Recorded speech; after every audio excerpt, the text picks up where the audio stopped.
Blog Talk Radio. Welcome out there in Blog Talk Radio land, our off-the-shelf listeners. You are listening to the top book online. You can also tune in offline, but you're listening to the top. I mean, the winning literary book radio show, Off the Shelf, and we have already put in 12 years with Off the Shelf and heading for 13. So we want to thank all of you, our loyal listeners who've been with us over the years, whether you learned about us through our newsletter, The Book Lovers Haven, or at chisel.com. However you learned about us, you can listen via iTunes, and there's still time to dial in if you want to. If you're out and about and you want to listen in on your cell phone or your mobile device and you're traveling, the number is 347-994-3490. Again, that's 347-994-3490. The chat room's open.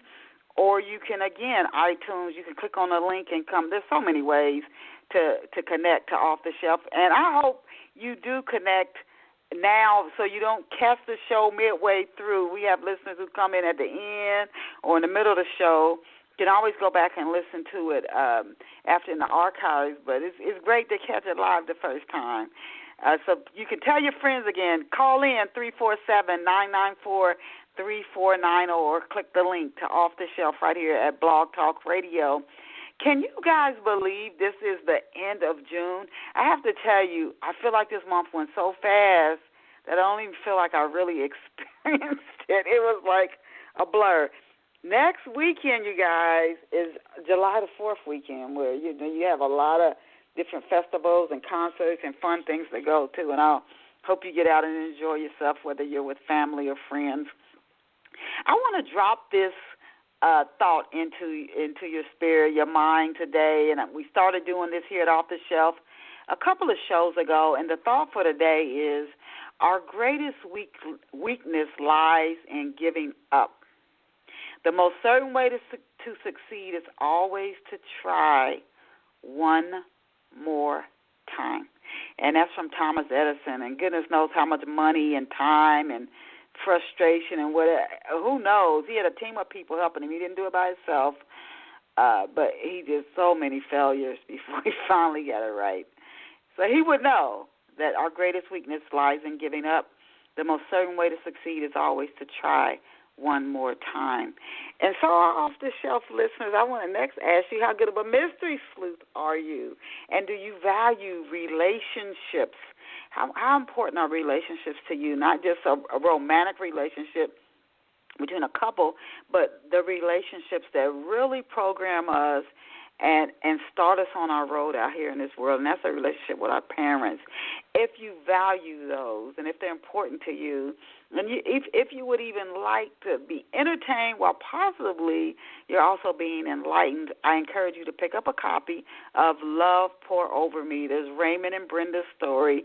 He is an athletic standout. They meet at a college in Pennsylvania, and some of his friends are going to do very, very well in sports and in other arenas. There's also a murder mystery tied in Love Pour Over Me. So I encourage you to get a copy of Love Pour Over Me today. You can get it in ebook format or in print at any retailer, any library. If you don't see it on the shelf, just tell the clerk you want to get a copy of Love Pour Over Me by Denise Turney, and they can order you a special copy because it's carried by the largest book distributors in the world. And now, let us go. I'm excited. Let us go and meet our very special off-the-shelf guest. And I get excited about our guests because I don't just ask these questions off the fly. Some questions I ask our guests, I ask every guest so our listeners can hear our different guests respond. But a lot of them, I do a lot of research putting together these interviews. And when I'm doing my research, I start to get intrigued about certain things about the guests that I want to know. And so our special off-the-shelf guest this morning is Alicia Wiggins, and she is a champion. She is a winner. Why? She is like me. She is an Ohio native. And congratulations to LeBron James and the Cleveland Cavaliers. Oh, my God. I wish I could have been there. I heard over 1 million people came out to Cleveland to celebrate. First time the Cavs won a championship. And I think for Cleveland, that was the first championship since I think 64? 52 years. Jim Brown and 52 years. And the Cleveland Browns. And the Cleveland Browns, yeah. Yeah. So to Alicia, our special guest, she's an Ohio native. She's a champion, and she attended Central State University and Franklin University.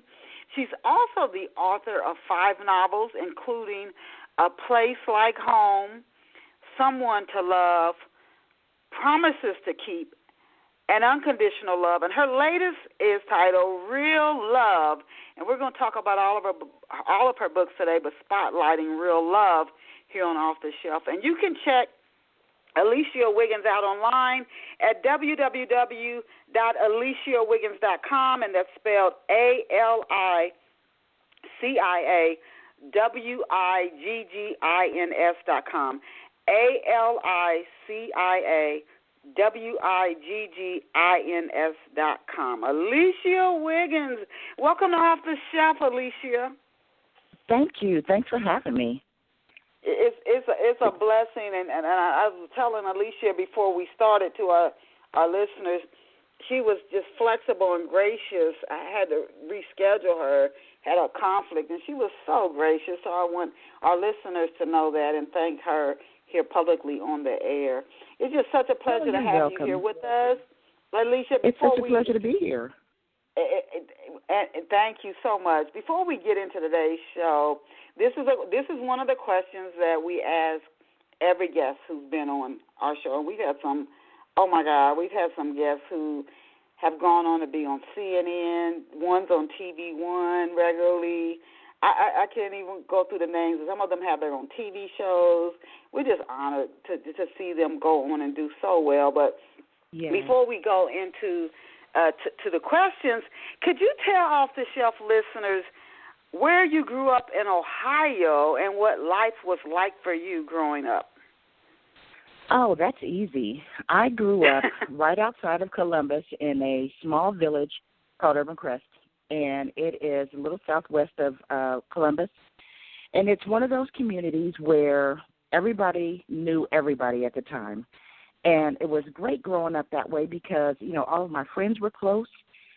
We knew that we had to be on our P's and Q's because somebody was always watching. Which is a good thing because somebody was always looking out for us. So about 16 years ago, I moved back to that community because this is where I was going through a divorce and I wanted to raise my kids in a place where I knew that they would be cared for by me and other people who cared about me. I needed to be around people who loved me and who loved my kids, and this was the place. You know what? So, yeah. I have to tell you, Alicia, and thanks for sharing that. We've interviewed guests here from all over the world, and it's funny how people, particularly people in their 40s, 50s, or older, we've had people right out of college here on Off the Shelf as well, but they talk about how the whole neighborhood was involved. I mean, I don't even say anything. Almost every last one of them will. I don't care where they grew up. They will talk about how, you knew if you did something wrong, the neighbor was going to tell it, and It's not so much that today people are afraid to, let me just mind my business. But years ago, everybody was in your business, and you could be told on before you got home from school and be in trouble. So I thank you for and I think maybe we need to get back to that a little bit. No, you don't need the people so in your business, but a little bit more involvement from the neighbors doesn't hurt. Right, and it wasn't just about them, getting after us when we did wrong. They celebrated our successes. They were proud of us. They encouraged us because, my parents did the same thing. But our neighbors, the people at church, when we did things, they celebrated it. They were proud of us. They encouraged us. They pushed us, and that's what my kids have even growing up. So that was very important. You want to. Sometimes you don't always listen to your parents. But, sometimes when Pastor so-and-so or, the First Lady says something at church or, somebody else at church is quietly encourage you, slip $1 in your hand every once in a while, pat you on the back telling you they're proud of you, they want to see you go really far, that means a lot. Mhm. No, absolutely. Now, Central State is an historic school. Yes. What did you major in at Central State, and what Okay. inspired you to take that direction in your studies? That's another good question. I went into Central State as an undeclared major, and my older sister was going to Central State at the time. She was in her second year, and I didn't really know where I was going to school. I just knew that my parents told me I was going to school, so there was no debate about that. So I ended up going to Central State, and I was undeclared and didn't quite know what I wanted to do. You know, that was before the internet when you could just research the heck out of everything. And even then, I don't know that I would have researched, all of the things that I could have done. But I remember my mother had told me a long time ago when I was in high school and I took typing class. She said, if you know how to type, you'll always have a job. So Wow. I took typing in high school, and when I got to Central State, I had work study. So I went into our job fair for all the students, and you could be assigned jobs in the library, cafeteria, bookstore. I was assigned to the placement office. So a lot of seniors, graduating seniors, would come through the placement office looking for jobs after graduation. And because I could type, that's how I got that job.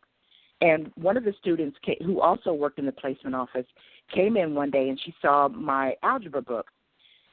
She said, you take algebra? I said, yes. She said, well, how are you doing in that class? I said, I have an A. She said, do you understand it? I said, I have an A. She said, what's your major? I said, well, I don't have a major. I'm not really sure what I wanted to do yet, so I was just going to take all the basic stuff and get it out of the way. She said, have you ever thought about computer science? I said, nope.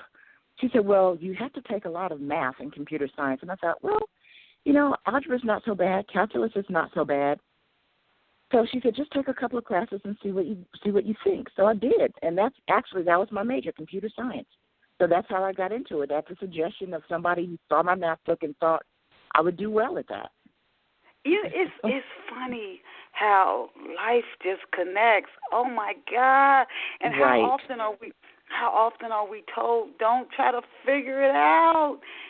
Exactly. It's almost like you wouldn't be here if it already wasn't figured out. You wouldn't even be here.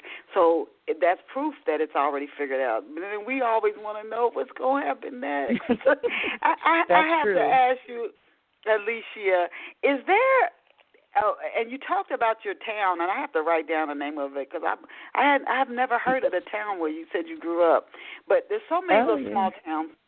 Right. There's so many little small towns in Ohio for our listeners who they might think Cleveland and Cincinnati, and even those, when you compare them to Philly or Chicago or Atlanta, they're not really that big when you think about them. But is there, with all the small towns in Ohio, including where you grew up, you didn't even call it a city, you call it a village. But it is a village. Oh, okay. I because didn't know they had those. Less than a it's less than anything that's less than 5,000 people is a village. So we are hovering around 1,000 people. Wow. Wow. Okay, is there a Benton Lake, Ohio in real life? I had to ask you that. No, there isn't, but it's actually a combination of just the Chillicothe area, Chillicothe, Circleville area, because that part of Ohio is very picture pretty, very serene, just hilly, and just a really nice part of Ohio. I mean, there's a lot of good parts of Ohio, but that was just, I was there in Chillicothe one weekend, and I was waiting on my niece, and I was sitting in the car. We were sitting on the street, and it was a tree-lined street. There were kids out playing. There were people sitting on their porch, and I just thought, if everything was just going crazy in my life, this would be the place I would want to come back to as home.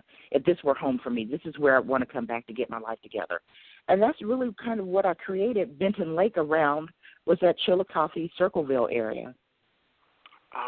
Can you introduce off-the-shelf listeners to Catrice Ware and Lee Oliver? Can you tell us where they're from and what are some of their motivations or passions?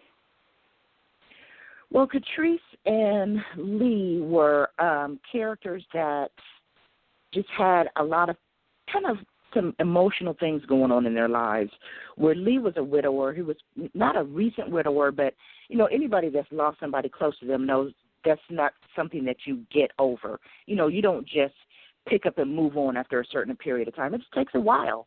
And that's how it was for Lee. He just felt like his life was just like somebody had pulled the rug from underneath him when his wife passed away. And he was left with a preteen daughter who, you know, was grieving her mother's loss too. So they were both in this weird place, and he just, as much as he tried to push forward and to move forward and do the things that he needed to do every day, it was just difficult. It became a chore. So he needed to regroup. He needed to refocus. He needed to just return home. And home for him was Benton Lake. Now for Catrice, she had her grandmother lived in Benton Lake, but her grandmother had passed away and left her this house. And nobody else in the family wanted this house because they thought Benton Lake was this hick town. Why would we want this house in this hick town? Who goes there? What's there to do?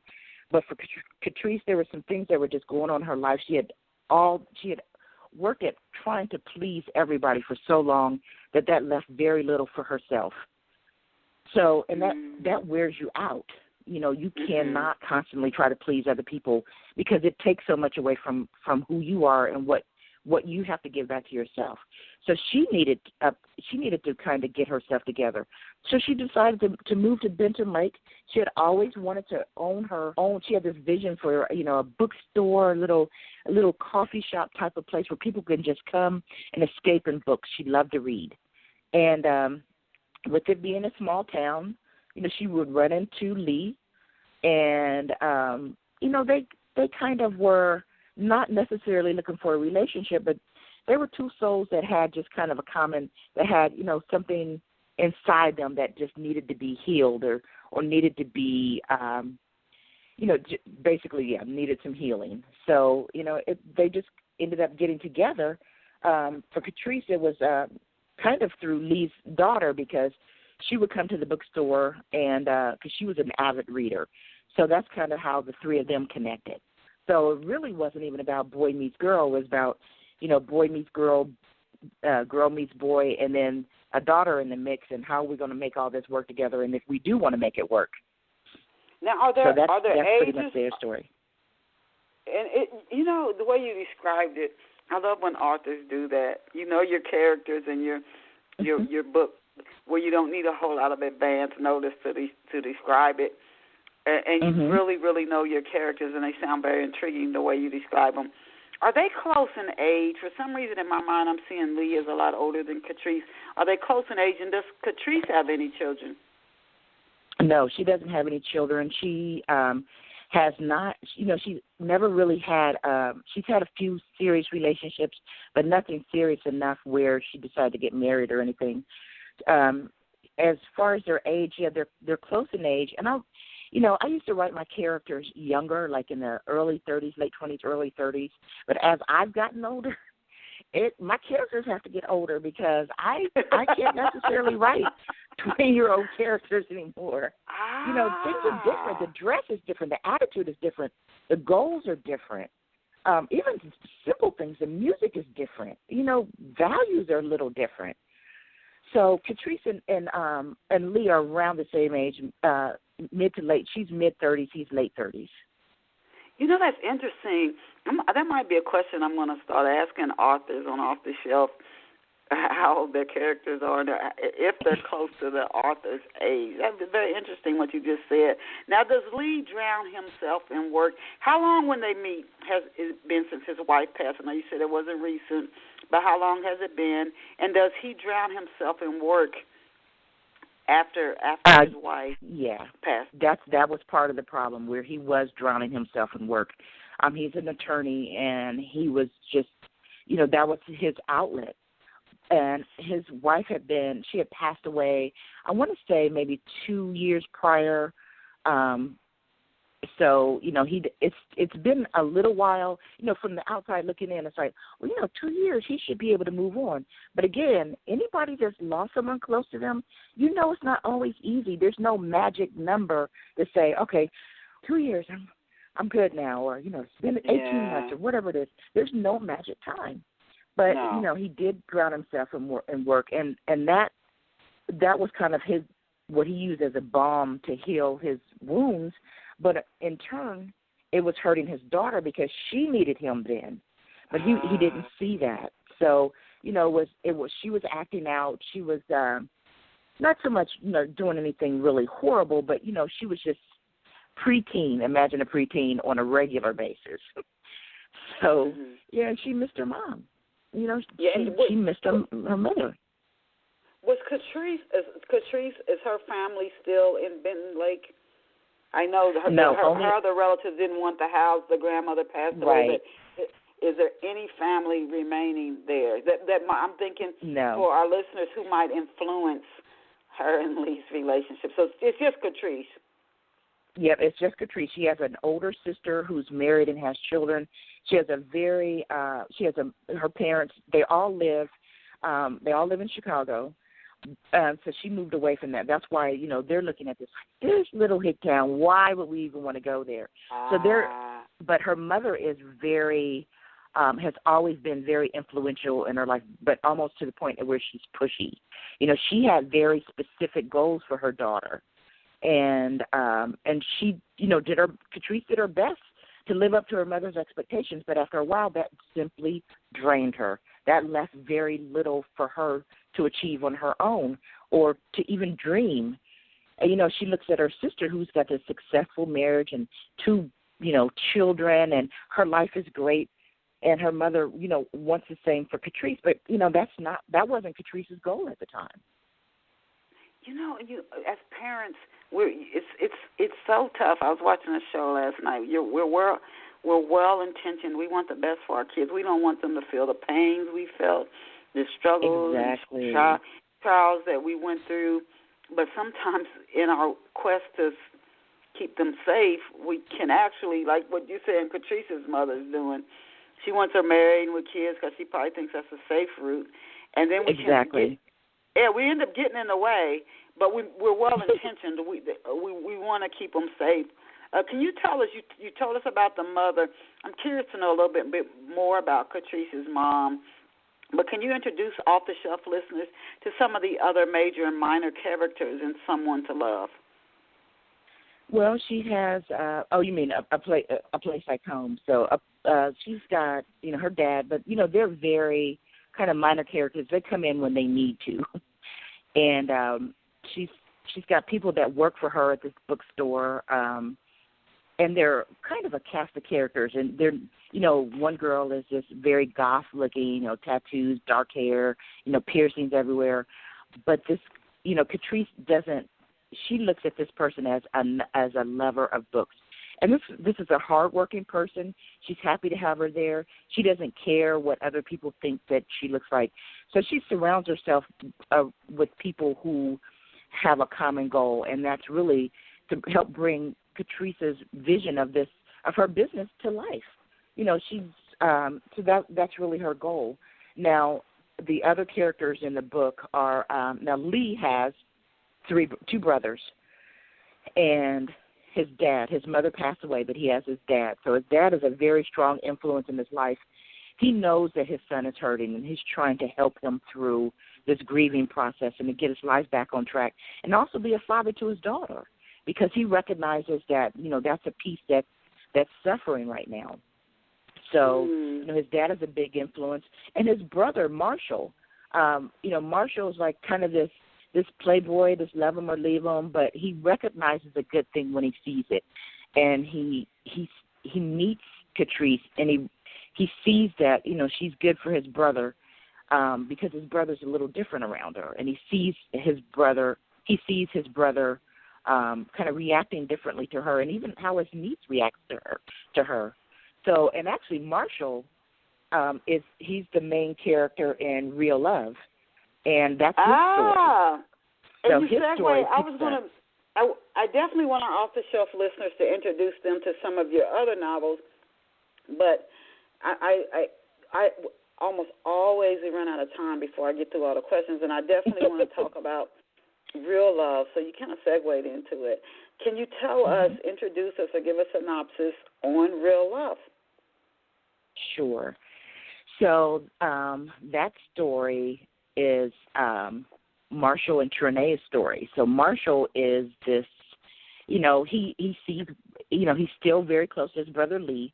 And Marshall is he's just kind of this guy that's kind of grizzled, just kind of a little war weary because he's been in some relationships, but he's at the point in his life where he says, you know what, that's not for me. That wife and kids and picket fence and dog, that is not for me. So I just, if I want some love and affection, I know where to get it, and I know where to leave it when I'm done.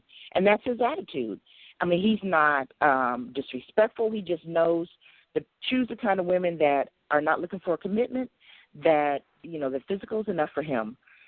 And he owns his own business. He's a contractor. He has a construction company, and he's actually in the capital city. So the capital city is Columbus, and so he's wanting to take his company to another level.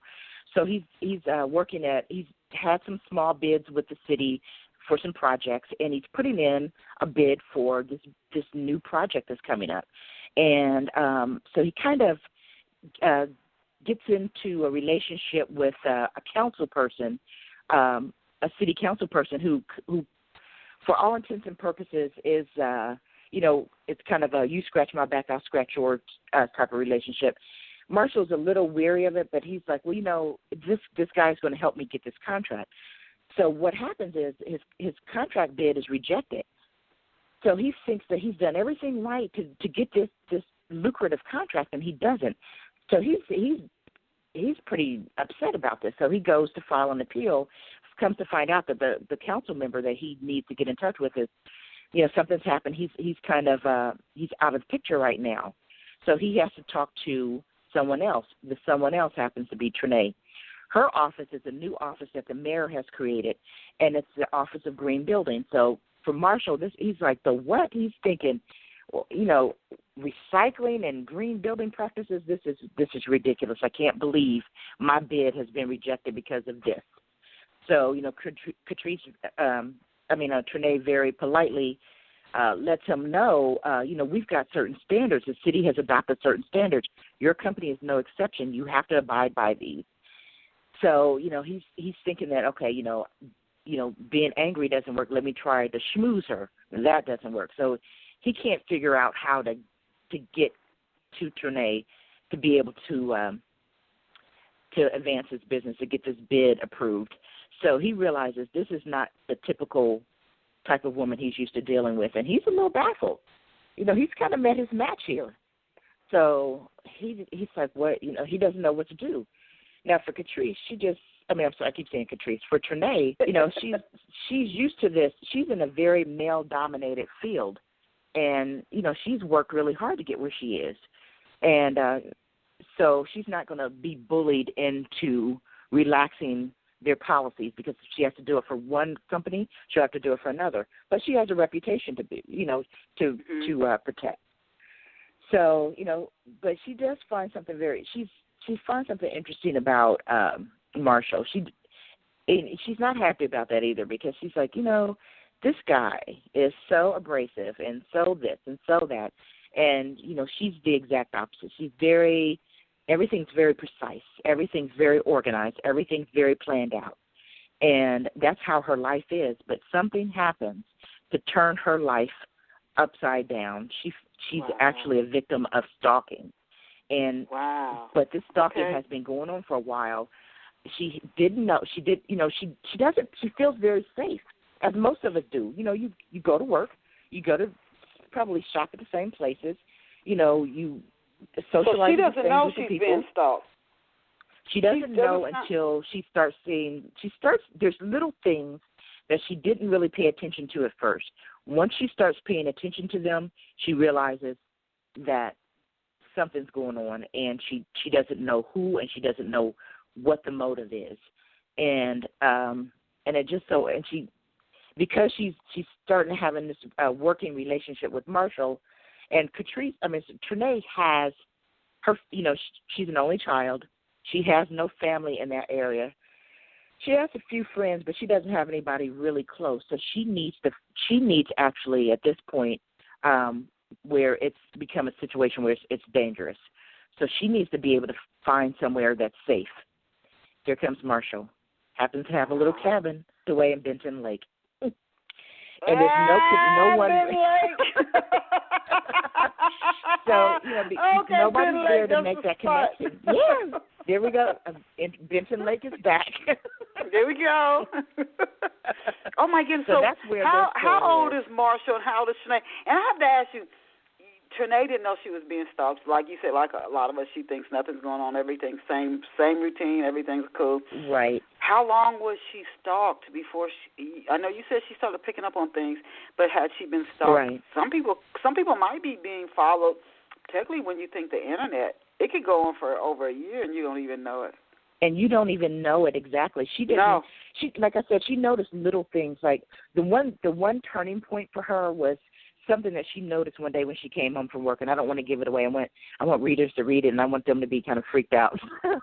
But it was something that she noticed, and then as she started to put things together, and she happened to mention something to Marshall, he immediately picked up on it because that's the type of person he is. And again, for her, he stresses, you've got to pay attention to the people around you, to, what's going around you. She said, I don't, I go to the same grocery store, I go to the same dry cleaner, I get coffee at the same place every morning. I don't pay attention because I've never had to. So it had been going on for roughly a month or so, maybe a couple of months. Wow, and that, again, going back to the online thing, sometimes it's a coworker, and you don't even know that something's happening until something really extreme occurs, and then you look back and you're like, wow, that person and then the clues start. Yeah, and that's the other thing too. With the internet anymore, you can find out so much information about people. I mean, so much information.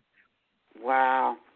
Okay, I want to ask you a few questions about your book writing. I don't want to get us away. Oh, I had asked you. Now, Marshall, you said he lives in Columbus. Is he from Columbus? He's from Benton Lake. Oh, okay. So he's originally from Benton Lake. He only goes back occasionally. But yeah, he actually has, offices in, several cities throughout the state. But, Benton Lake is his home, but he primarily lives in Columbus. Okay. And how old is Marshall at the start of the book, and how old is Turney? They're both late 30s, early 40s. Well, he's early. Okay. I'm sorry, he's late 30s. She's late 30s. Okay. I had to remember how old they were for a second. Yes, they're late 30s. He sounds like a very professional. He carries himself well, but he's not interested in any emotional attachments. For our off-the-shelf listeners, is there a reason, Alicia, why he just doesn't want his heart to get involved? Is he scared? Has something happened to him where he felt emotionally wounded and he thought, that's never happening to me again? Why has he taken this approach to his relationship? Yeah. Well, he's I think we forget sometimes that men get hurt too. And he was, he had given his all. He was in a relationship. He had given his all. He jumped in with both feet. But it wasn't a mutually beneficial relationship. It was where he was the giver and this girl was a taker. It wasn't a give and take thing. He was the giver, she was a taker.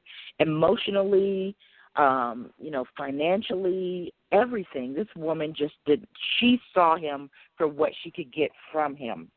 And he loved her. And he just thought, that is too painful to have to do again.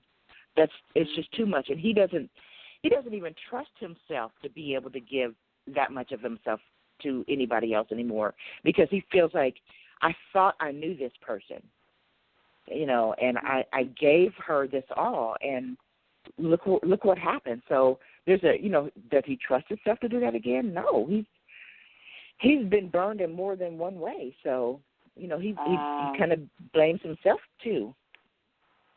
He didn't see the signs. Now, why the title? Do we ever? You know what? This is what they say, psychologists. Yes, we do. We just don't. We just ignore them. We want, as we said at the start of the show, our lives have a plan, and we want to know how everything's going to come together, every little piece of it, all the way through. Every bit. But it's like, you're not going to know the next thing till you finish this step. And it's frustrating to us. We're like, just tell me how the whole thing plays out. It's like we want to watch the whole movie from the beginning and then watch it again. Right. So, and life just doesn't go that way. But so Marshall, he's been hurt, and I guess he's going to protect himself. But you've written several books. That's why I wanted to ask you this.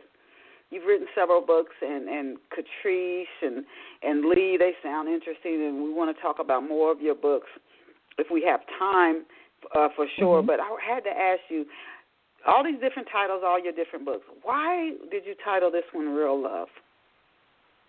Well, it's because when the reader reads this book, they'll realize that for Marshall and Turney, they're in a situation that's not a typical situation. It's a very protected, very, solitary situation where it's not you're around everyday people. You're around, your typical getting up, going to work, and doing all this stuff.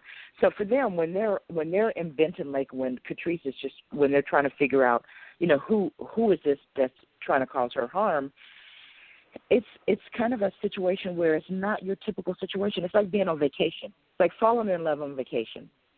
So you're on vacation. You're in your vacation mode. You're not in your everyday, I got to pay the bills, I got to clean the cat litter, I got to get my oil changed, that kind of mode. It's like, okay, that's not the same me as the me that's on vacation. So that's why it's, because for them, they're asking themselves constantly, is this real or is this because of the situation we're in right now? Okay. Now I have to ask you, when you were talking about Marshall, he's a construction contractor, lives in Columbus, and then Turney. I thought about the New Orleans, and then the mayor, was it Nagins? He's now doing time. Oh yeah. And I thought about that. Now this is when we talk about getting bids and landing contracts, people start, they want to get in close with politicians so they can get those bids. Is Turney, does she keep her, without giving a story away, does she keep her head above water throughout, or does she kind of teeter the line a little bit? Oh, you know what? That's a good question because, yes, she does. But that's one of the reasons that some of the people who have been in this business or been in, involved in this process for so many years don't like her because she is ethical. She is doing the right thing. And, where they're used to, they've got this old boy network where, hey, I'm going to award this contract to my friend or, to my, relative or whatever it is. She adheres to a certain set of standards, and a lot of people are like, that are there are just, hey, who is she to come in here and upset this process that we have? Okay. So, yes. Your book is Real Love. Did you base it on, when you think about these bids, and again, there are politicians who've actually gone to jail because people will give you gifts. Almost every the corporations I've worked at, they really tell people you cannot accept gifts. You cannot give out these big gifts. It goes on all the time, all over the world. It affects who gets in the office as mayor. It affects governor, president. Pick an office. This is so. The fact that you made him a construction contractor, I have to ask you this: did you base any of your story on any real life events? No, but I think if you pay attention to the news, there's always something. There's always a little story about somebody who is in a position of being able to, grant some type of access or bids or something like that, where they're just skating along the edge of being ethical or unethical. And sometimes it's not necessarily where they cross that line, but they're skating. And see, that's what this person was doing that Marshall was dealing with. And for Marshall, he knew that in the back of his mind, this may not be what I should be doing, but I'll just do this until I get this particular bid and I get my foot, in the door to be able to get some of these larger contracts. So, but he has a moment. You can read it in the book. He has a moment where it's like, don't think that Marshall is like fighting money under the table or football tickets or hockey tickets or anything like that. But it's just enough where it's shady. So, but the person that he's dealing with, but he kind of was also operating. He also kind of was operating on that. Well, don't ask, don't tell, or I'm not going to ask. I'll just let him do what he's going to do, and I just need to be able to get this contract. But then he realizes, hey, sometimes, this may not be the best option. Is there going to be a sequel to Real Love? I can see this as a television movie. I see it playing out in my head. Is there going to be a sequel to Real Love?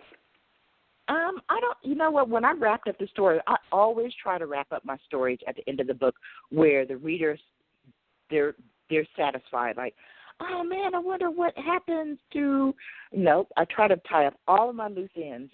But you're right. It's funny because when I was writing this book, in my mind, this was a movie. Because if anybody that's read this book or wants to read it, when you read it, you can visualize just a lot of what's going on. The time that's spent in Benton Lake. Just even some of the everyday things that are going on with Turney. So it's to me, it's a movie. It's a bit of a mystery because you don't know who this person is, that's, what their motive is. What are they doing? What are they trying to, what do they hope to accomplish? And just even for Turney and Marshall, how their relationship builds. I always try to have, when I write my stories, they have to be, you have to build the story. You can't just have two people fall in love. You have to give them a reason to fall in love or fall out of love or whatever it is. Mm-hmm. This story is very intriguing because when you think about anything, we got the elections coming up, and I think most people don't know how much goes on behind the scenes. But you could just take this story and run with it if you wanted to. Just, from real life things that go on. Again, you can start it out with like a bid issue, and then. Oh my God! And I'm just thinking real life things that impact people get into positions, and they impact hundreds of thousands of millions of people's lives. And there's so much going on behind the scenes that most people are totally unaware of. But as soon as you said the bid thing, I said, wow, there are people who've actually gone in jail for that kind of stuff. But you've written a lot of books, Alicia. Obviously, you are able to pick up these plots and your characters.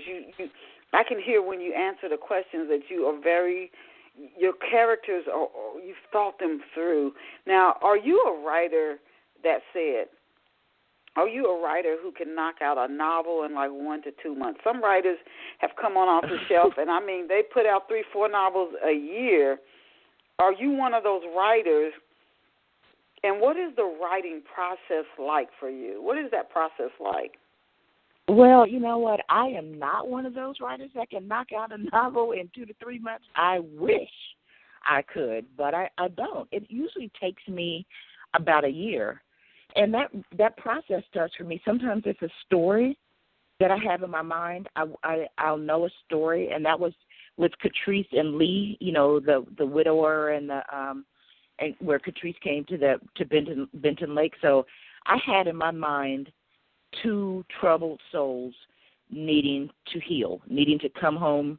And so it started that story started with a place. Now with Marshall and Turney, theirs started because I wanted to give Marshall a story. Now you don't have to read Lee and Catrice's story to know about Marshall because they're independent stories. But I felt like I wanted to give Marshall a story because I didn't want to leave him with this attitude of this is just how the rest of my life is going to be, because to me, that was a very lonely existence. And I thought he's got too much to give. And I built the story around that character and then Turney's character because he had to meet somebody that, he couldn't easily win over. So, sometimes it starts with a story, sometimes it starts with a place, sometimes it starts with, it could be a combination of things that are maybe going on in my friends' lives or, in the world, or it could be anything. There's stories everywhere. I don't have enough time to write all the stories that are going on in my head. I wish I did, but I don't. You know what? You sort of kind of, again, segue into another question I wanted to ask you, and it wasn't one I had researched to ask you, but have you ever had a story idea come to you, and you started writing the story, and somehow you realized, and this is for off-the-shelf listeners who are writers or who want to be writers, somewhere along the way you realized this story won't work. Have you ever abandoned a story? And if so, what was it? Can you give us some signs for our listeners who want to be writers? What are some signs when you know this story is not going to work?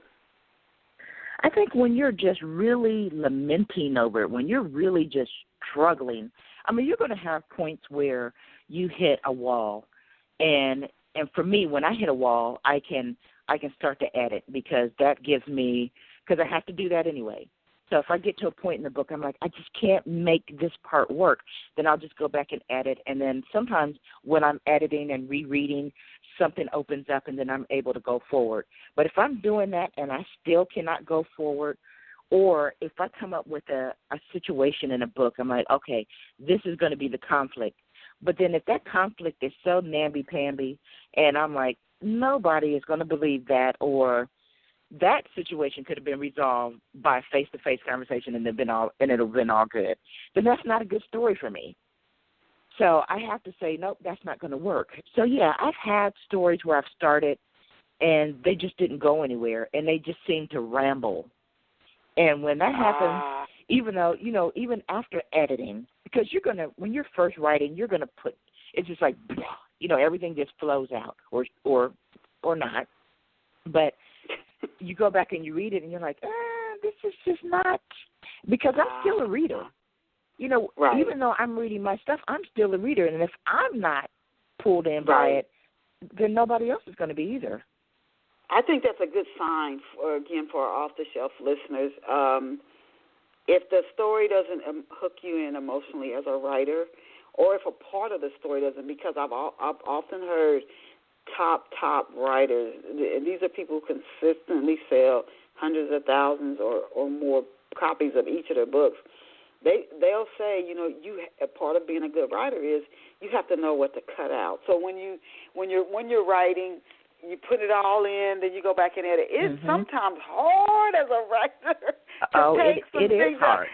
Oh my God, you're like, no, I don't want to do it. But then the reader reads and they're like, whole chapters out. Yes, the reader is like, why was this in here? This didn't make any sense.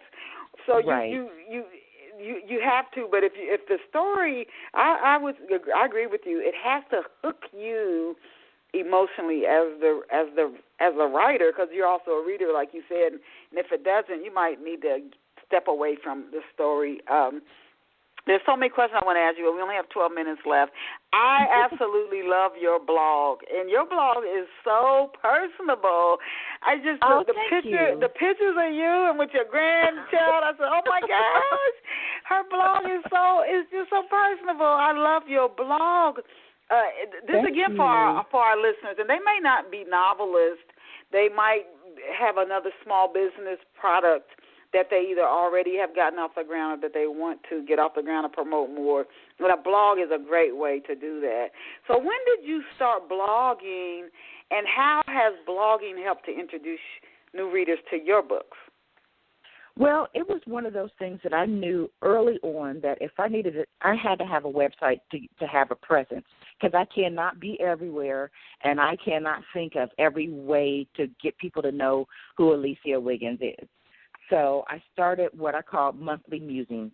Now, I cannot write something, I can't post every day or every week, but once a month I can come up with something and put on my monthly musings. And it started when I started doing it, and it was I think maybe about 7 years ago, and it was when my son was getting married. And because I was thinking, what am I going to write about? If I do this, what am I going to write about? And I thought, well, it doesn't have to all be romance related. It could be what's going on in the world. It could be anything. And I thought, well, and I was feeling, some kind of way about my son getting married at that time. I wasn't unhappy. 21 years old. He had just turned 21. Right. And he was in school, and I thought, you are so young. How do you even know? So I thought, I'm going to just break it down for him. I'm going to say, look, okay, you want to be married, living on your own, that means you got to pay your own bills. You got to buy your own toilet paper. You got to buy your own groceries, take care of your car. You're no longer on my insurance, blah, blah, blah. And for him, he was like, okay, Mom, okay, all right. So for him, it was because I'm like, well, what's love got to do with it? And I'm naming all these practical things. For him, love was everything. Yeah. It was everything. And I was seeing just the mom version of what was going on, all the responsibilities, and just forgetting being 21 years old and being in love. They're going to make it work. They're going to make it work. Okay. So that's kind of where I started. And I have to tell you, I've seen a lot of blogs, and I don't know what it is about your blog. It's very authentic.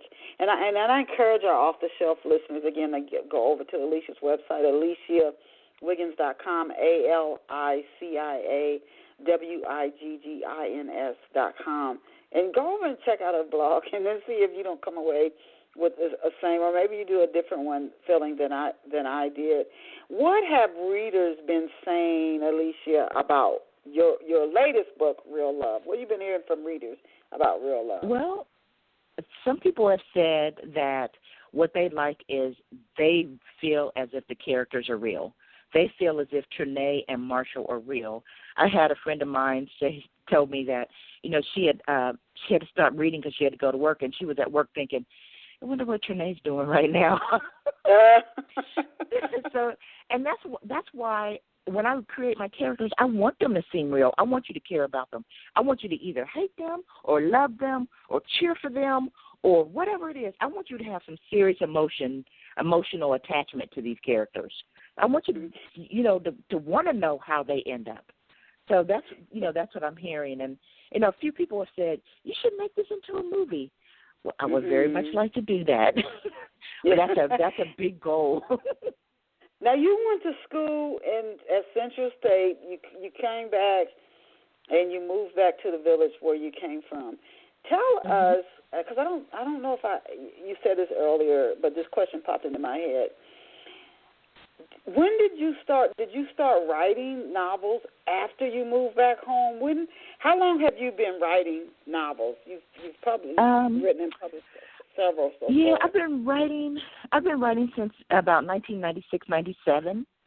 So I hadn't moved back home then, and my kids were little at that time. They were like really little, and like 5, 6, 7, 8. And so it was easier for me to write then because they went to bed at 8:30, and 8 o'clock, 8:30, and I could write till about midnight. Got older, I kept thinking, well, when they get older, they'll be a little bit more independent. They'll be doing their own thing. No, it became harder to write because I was having to share the computer with them, and I'm like, I need my own. I need a laptop. And then, you got to chauffeur them until they get their license, and so it became harder. And but when I moved back home, I had already written, I think, 2.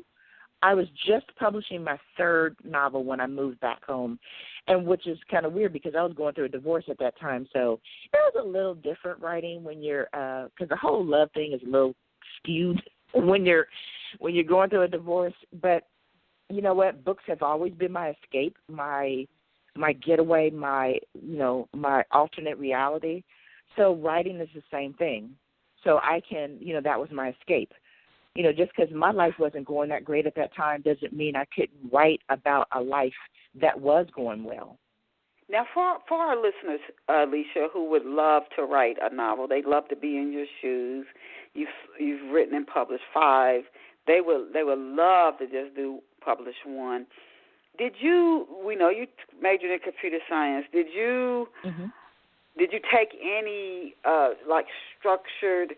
A couple of years ago, there was a lot of talk about writers getting like a master's of writing degree. And I know if somebody wants to do nonfiction writing or freelance writing, that probably would look good on your resume or your portfolio. But when you started, did you just sit down and start writing a novel? Did you go to a lot of workshops and conferences? Did you take college courses in writing? Again, for our listeners who think they want to get started and want to know how did you just get started writing novels?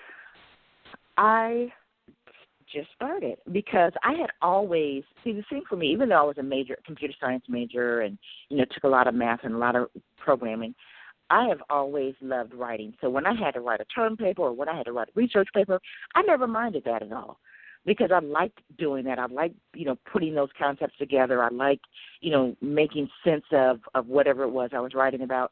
So I've always loved to write. So when I started to write, I just sat down and I started writing. Now, I did research. This is before the Internet was as profound as it is now. I would go to the library, and I still tell people, use your local library. It is a tremendous resource, and people are there to help you. So I would go to the library to research, how do you write a novel, how to come up with plots, what is first person and, third person, what does all this mean? What the other important thing that I found out about writing was it's important to read. That's how you become a better writer, because you need to read. And especially if you're submitting your work to a publishing company, you want to read what they're publishing, because you want to make sure that what you're writing is in line with what they're publishing, but is strong enough to stand on its own or is unique enough so that your voice is heard. So all of those things, I sat down and I started, but I did do some research at the library, but I never took, and even as years went by and I'm into my 3rd or 4th novel, I never thought about it. I do go to workshops sometimes, and I'm around other writers, so that's always a good thing. It's always good to be, whatever you're going to do, even writing or not, be around people who are doing it or who are aspiring to do it too. Yes, because you can learn from each other. Now, where can off-the-shelf listeners get copies of your books, Alicia?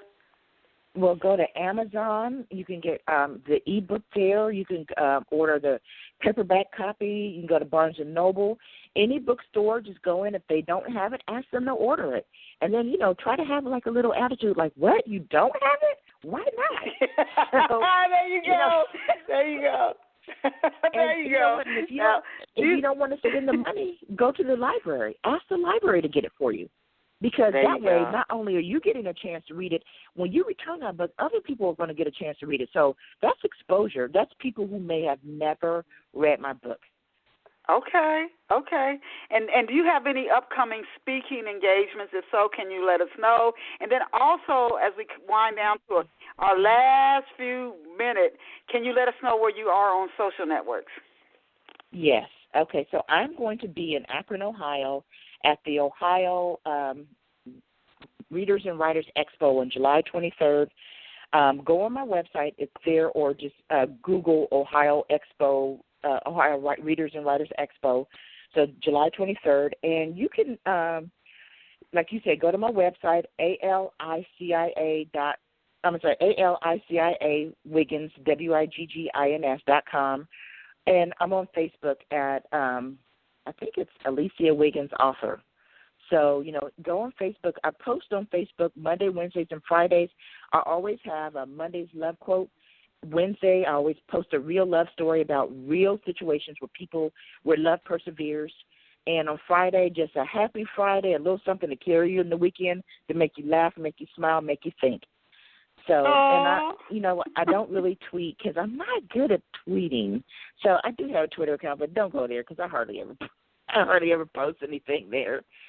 And check out Alicia's blog. Yeah, I'm telling you, we have really been honored to have author Alicia Wiggins here with us, and she's the author of the book A Place Like Home, Someone to Love, Promises to Keep, Unconditional Love, and her latest, Real Love. Again, she's online, AliciaWiggins.com, AliciaWiggins.com. We are so honored to have had her. If you came in late to the show, no worries. As soon as it finishes streaming, you can listen to it in its entirety and share it in the archive. So we want to wish Alicia the best with Real Love and her other titles.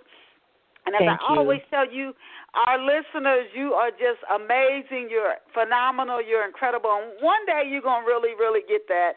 Go out and create a fabulous day for yourself. See you back here next Saturday, 11 a.m. Eastern Standard Time. Alicia, I'll shoot you an email. Thank you so much. Bye for now. Thank you.